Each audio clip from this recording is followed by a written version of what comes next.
அடித்தட்டு மக்கள், அடக்கி ஒடுக்கப்பட்ட மக்களை அரசியல் சக்தியாக அணிதிரட்ட வேண்டும் என்ற கோட்பாட்டில் அனைத்து மக்களுக்கும் அனைத்தும் கிடைக்க வேண்டும் என்று புரட்சியாளர் அம்பேத்கர் சொன்னதையும் மாமேதை மார்க்ஸ், தந்தை பெரியார் அவர்களின் வழியில்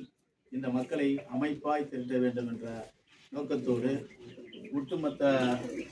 எளிய மக்களின் தலைவராக திகழ்ந்து கொண்டிருக்கும் அந்த எழுச்சி தமிழருடைய ஆணைக்கிணங்க இந்த வேர்களை தேடிய நிகழ்வை இங்கே நடத்தி கொண்டிருக்கிறோம். இன்று காலையில் தொடங்கிய இந்த வேர்களை தேடிய நிகழ்ச்சி ஒவ்வொரு கிராமங்களாக தெற்கு ஒன்றியத்திலே இந்த அனைத்து கிராமங்களிலும் சென்று அந்தந்த பகுதியில் உள்ள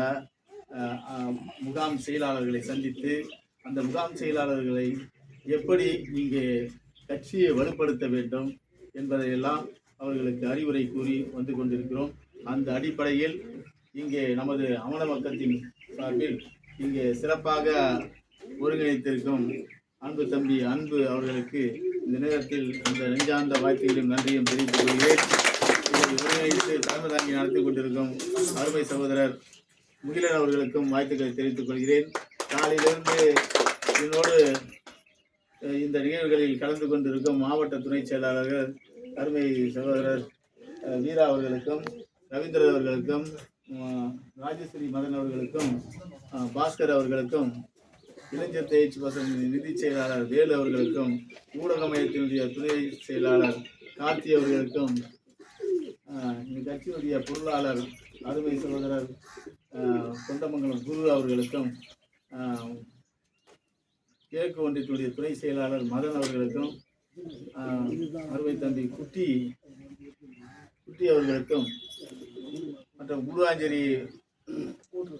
பகுதியிலிருந்து வருகிற ஊடக மையத்துடைய மாவட்ட நிதி செயலாளர் சுரேஷ் அவர்களுக்கும் என்னுடைய வாழ்த்துக்களை தெரிவித்துக் கொண்டு இப்போது இந்த பகுதியில் முகாம் செயலாளர், முகாம் துணை செயலாளர், முகாம் பொருளாளர் இவர்களை கட்டமைக்க வேண்டும். அப்படி என்றால் இந்த பகுதிக்கான தலைவர் தான் முகாம் செயலாளர், பொருளாளர், துணை செயலாளர் ஒரு 3 பேர்,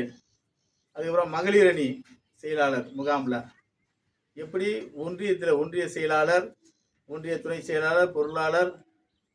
அதில் மகளிர் அணி செயலாளர், மகளிர் அணி செயலாளர் இருக்கீங்க ஒன்றியத்தில், அதுபோல் முகாமில் மகளிர் அணி செயலாளர்,